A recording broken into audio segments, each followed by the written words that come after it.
anak-anak? Sore. Apa kabarnya hari ini? Luar biasa. Nah, pada saat ini kita akan belajar. Namun sebelum itu, minta Aimel pimpin kita dalam doa. Ya, mari kita berdoa. Amin. Ya, terima kasih Aimel. Ya, ada yang masih ingat pelajaran kita minggu lalu? Ingat, dosa seksual, Bu. Ya. Anak-anak, ada yang masih ingat nggak jenis-jenis dosa seksual? Ada Coba sebutkan nanti. LGBT. Ya.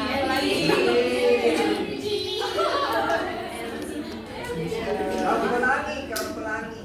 Masturbasi. Ya. Nah, anak-anak, pada saat hari ini kita akan belajar tentang kecanduan pornografi. Coba anak-anak semua perhatikan gambar yang di depan. Ada yang tahu apa maksud dari gambar ini? Tolong minta tolong dari dalam HP, Bu. Gelap. Dalam HP. Ibu mau menjelaskan apa yang Dari yang saya lihat, Miss, ini tuh bapak-bapaknya yang sedot HP. Kelamaan nonton HP. ya Ada gambar. darah. Ya, terima kasih Andri. Ya, gambar ini menjelaskan di mana ada seseorang yang terjebak di dalam kecanduan pornografi. Nah, ada yang tahu apa itu pornografi? Aimel? Iya. Oh, iya, tahu sedikit Bu. Ya. Saya kayak kalau kita main HP kan kita sekarang sudah dengan sosial media, sudah punya akun masing-masing. Jadi kadang itu di situ muncul iklan yang lewat yang berbau-bau pornografi seperti itu. Ya, terima kasih Aimel untuk jawabannya. Ya, pada saat ini kita akan melihat apa itu pornografi. Nah, menurut Undang-Undang Nomor 44 Pasal 1 Ayat 1 Tahun 2008 mendefinisikan pornografi sebagai gambar sketsa, ilustrasi, foto, tulisan, suara, bunyi, gambar bergerak, animasi, kartun, percakapan, gerak tubuh atau bentuk pesan lainnya melalui berbagai bentuk media komunikasi atau pertunjukan di muka umum yang memuat kecabulan atau eksploitasi seksual yang melanggar norma kesusilaan dalam masyarakat. Contoh tindakan itu, pornografi menyediakan, mengakses, menyimpan, mengedarkan, dan menjadikan diri kita sebagai bagian dari objek pornografi. Oke. Di pembahasan yang kedua, mengapa remaja terjerumus pornografi? Ada yang pernah merasa dirinya terjerumus dalam pornografi? Oke, terima kasih untuk kesediaan kejujurannya. Jadi, biasanya remaja terjerumus atau anak-anak terjerumus dalam pornografi itu karena jenuh, kesepian, marah, stres, dan lelah. Dan pastinya kalau kita lagi jenuh, kita lagi kesepian, kita lagi marah, stres, lelah, kita tuh biasanya lari ke HP. Gak jauh ya, kita akan selalu kembali ke dalam elektronik begitu. Dan ada beberapa alasan lain seperti ingin tahu mendalam. Nah, biasanya kalau kita udah punya teman yang sudah kecanduan pornografi, ya mungkin kita nggak bisa berpikir yang mungkin yang ini dia kecanduan, yang ini juga kecanduan. Tapi kita bisa lihat bagaimana cara dari gerak tubuhnya dan nggak menutup kemungkinan bahwa dia akan mengajak kita juga untuk ikut terjun dalam kecanduan pornografi ini. Dan juga biasanya kalau kita lagi main games, kita buka Facebook, kita buka media sosial, itu ada pop-ups. Jadi ada sedikit kayak cuplikan-cuplikan yang keluar dengan gambar-gambar yang tidak senonoh begitu. Nah, apa sih tanda-tanda remaja terindikasi pornografi? Tidak memperhatikan fisik di sini biasanya anak-anak yang sudah kecanduan pornografi itu dia jarang mandi, jarang tidak memperhatikan penampilannya. Ada yang jarang mandi di sini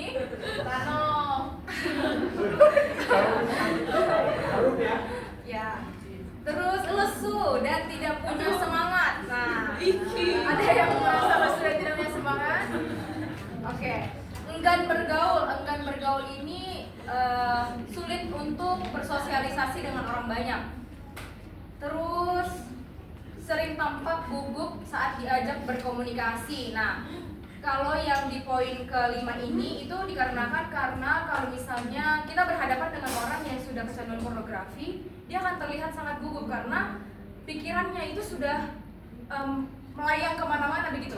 Dia sudah akan membayangkan tentang pornografi itu tanpa sengaja, tanpa dia sadari, dan jarang berinteraksi dengan keluarga atau teman dekat. Ya, dia tidak mau bergaul, dia lebih sering kunci diri di kamar, tidak mau keluar begitu. Nah, dampak kecanduan pornografi yang pertama ada kerusakan pada otak. Ya, jadi otak yang warna biru itu namanya prefrontal cortex ya. Jadi fungsi otak yang di depan itu bagaimana kita dapat membuat keputusan yang baik dan keputusan yang benar. Nah, dopamin itu dihasilkan oleh otak yang di depan itu. Jadi dopamin itu biasanya dia dilepaskan atau zat yang muncul itu ketika kita misalnya kita lagi makan enak, terus kita ngerasa bahagia. Nah, karena dopamin itu kita merasa bahagia. Jadi kalau kita bahagia dengan nonton pornografi dan dopamin itu dilepaskan secara berlebihan, dapat menyebabkan kerusakan otak di bagian depan itu, dan kalian itu bakal sulit untuk memilih keputusan yang baik, sulit untuk mengingat, sulit juga untuk memutuskan sensorik gerak, bukan sensorik, ya pokoknya kayak gitu. Nah, penyusutan jaringan otak. Ya, jadi kita akan sering lupa, kita akan jadi seperti orang bodoh begitu yang ngangong-ngangong. Ya, terus dampak kecanduan pornografi yang selanjutnya gangguan emosi, mudah marah, cemas, pelupa, dan sulit berkonsentrasi, dan masa depannya hancur. Ya.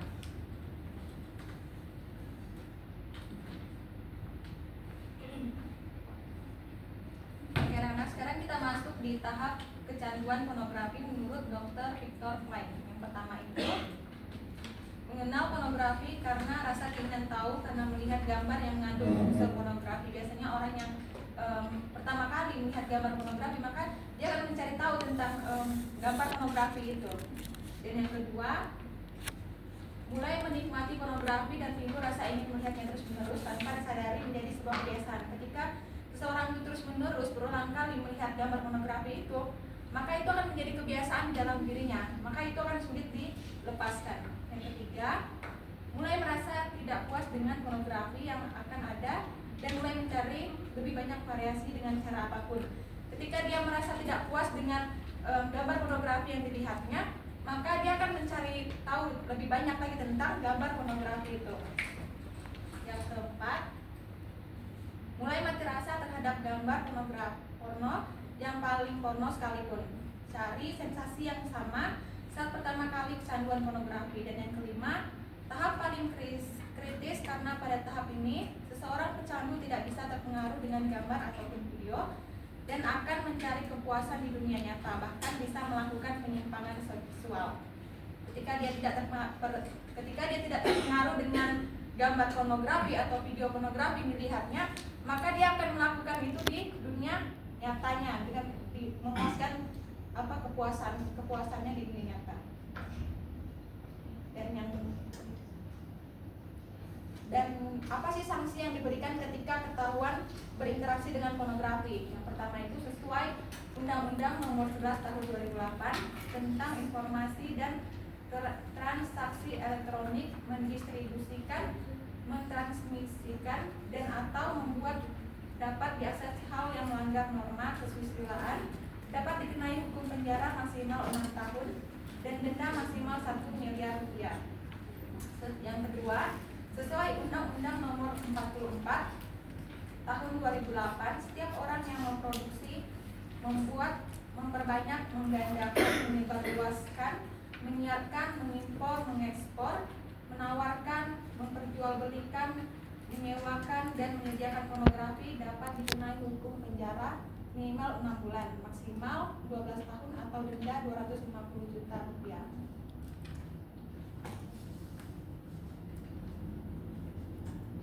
Oke, baik anak-anak, kita masuk dalam kegiatan di mana di sini kita akan menyelesaikan masalah. Nanti akan Bapak kasih kalian kertas yang ada beberapa masalah. Ada mungkin 5 masalah di dalamnya. Nanti kalian di dalam kelompok kalian masing-masing mencoba untuk mencari tahu. Kalian bisa buka internet dan kalian mencoba mencari tahu kayak mana cara penyelesaiannya. Kalian akan diskusikan itu di masing-masing kelompok.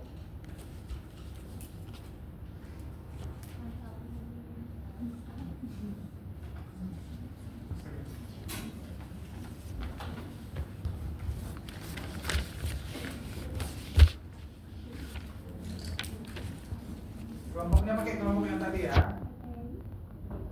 Minggu lalu Pak.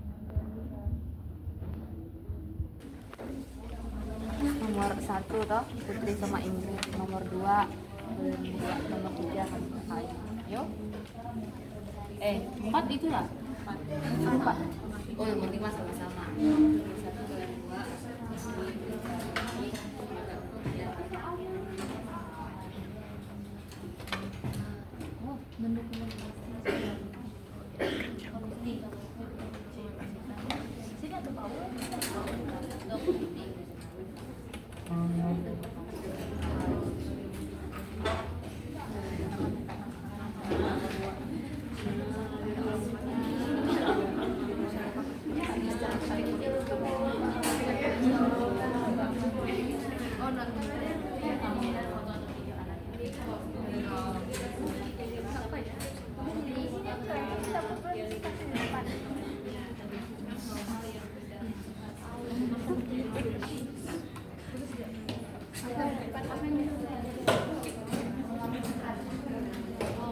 Harus ada 3 solusinya atau boleh satu aja? Semampu kalian saja. Gak apa-apa kalau dari garisnya. Katanya tadi.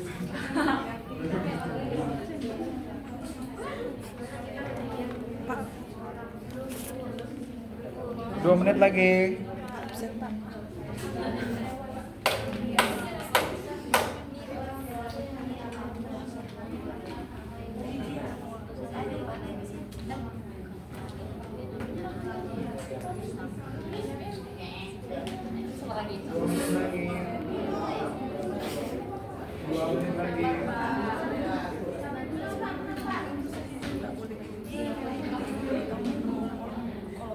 Kalau kayak ini waktu kita ulang tahun terus cuma foto aib itu mungkin masih bisa dibicarakan.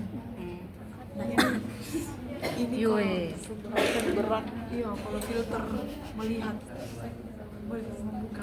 Sebenarnya tuh kalau orang-orang Tidak nyaman dan malu karena orang memiliki video kamu menjadi suara kamu dengan hal-hal yang membawa pornografi.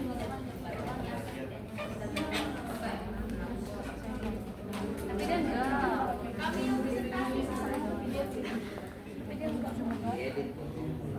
Bagi berat.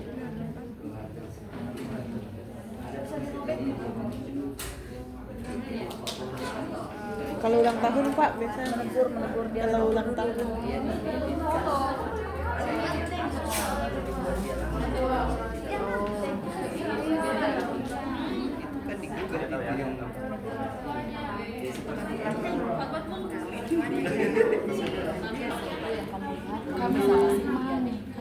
Kapan harus dikumpul, kapan sudah nah.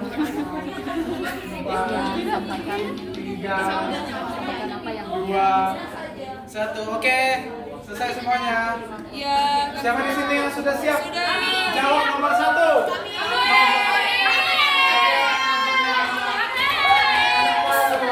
Angkat tangan jadi bisa dibacakan. Maaf ya, nanti jawab yang nomor 2. Meng. Biar ini kuat, biar kami cuma tua.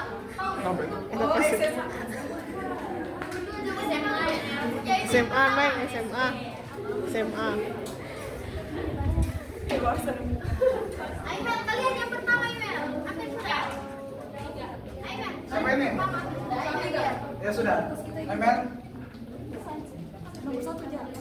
Boleh kah? Oh. Sampaikan lah deh. Oh, kita nomor 3 ya. Jawab sudah toh. Oh iya. Nomor 1. Ya, kami dari kelompok 1. Kami akan menjawab nomor 1. Kamu, situasi yang terjadi, kamu melihat foto atau video anak yang diminta membuka bajunya dan melakukan hal-hal yang tidak pantas. Nah, apa yang dapat kamu lakukan? Pertama, di sini konteksnya apabila kami melihat kejadian video atau foto di mana ada seorang anak yang diminta untuk membuka bajunya, kami tidak bisa serta-merta langsung melaporkan ini kepada pihak yang berwajib, karena yang berhak untuk pergi melaporkan itu adalah korban itu sendiri. Tapi apa yang dapat kami lakukan? Kalau situasinya kami bisa menjangkau anak ini, mungkin anak ini tinggal dekat dengan kami, atau kami bisa pergi ke tempat di mana anak itu berada. Kami bisa membantu dia dengan pertama-tama melakukan, tentunya kita tidak langsung serta-merta langsung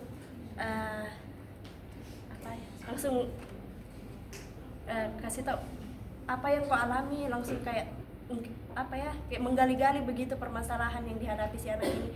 Itu tidak bisa. Jadi kita kayak semacam membangun pendekatan terlebih dahulu dengan si anak itu, sampai kalau dia sudah nantinya merasa nyaman, dia akan dan dia sudah mulai terbuka. Nah, kami hanya bisa kami membantu dalam konteks sampai anak itu speak up dengan sendirinya. Jadi sampai dia berani begitu untuk pergi melaporkan kasus ini ke pihak yang berwajib. Dan tentu saja anak ini juga mentalnya bisa terganggu atau mengalami trauma.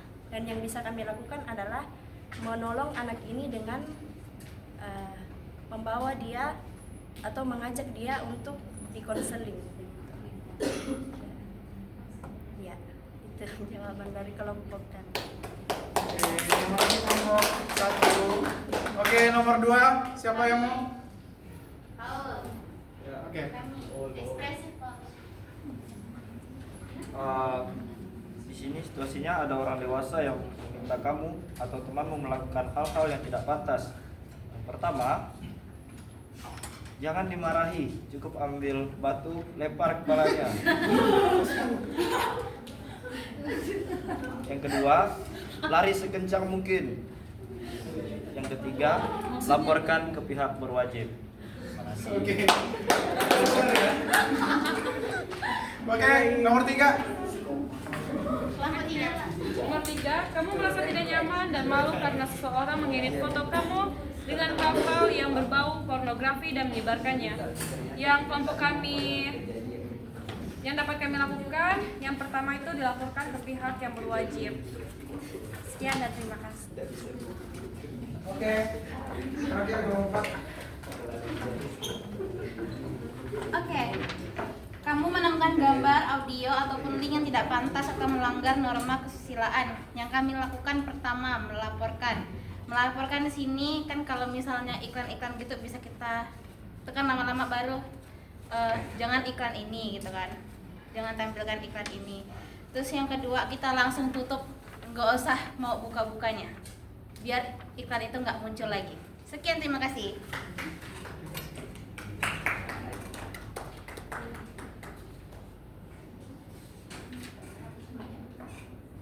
Oke, terima kasih untuk jawabannya semua anak-anak. Ya, memang ada beberapa dari kita yang pernah mengalami hal tersebut dan mungkin relate dengan apa yang ada di masalah tersebut.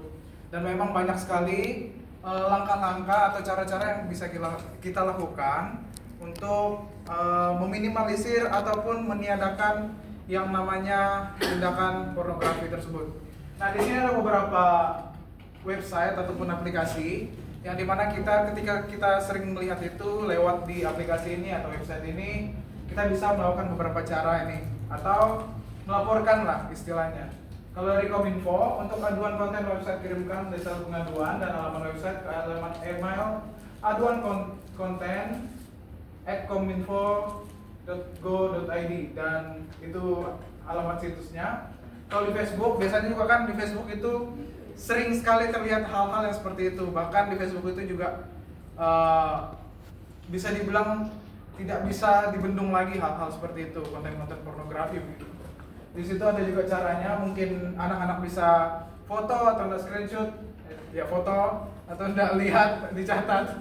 Jadi anak-anak bisa tahu bagaimana cara melaporkannya ketika melihat situs tersebut di dalam Facebook gitu. Di sini juga ada Twitter. Ya, Twitter ini merupakan salah satu aplikasi atau website yang memang bisa dibilang tidak ada bordernya sangat tipis sekali untuk penanganan pornografi, khususnya video, foto dan lain-lain. Jadi ini ada beberapa caranya juga. Di YouTube juga sama. Ada beberapa cara untuk mengadukan konten-konten yang bersifat pornografi.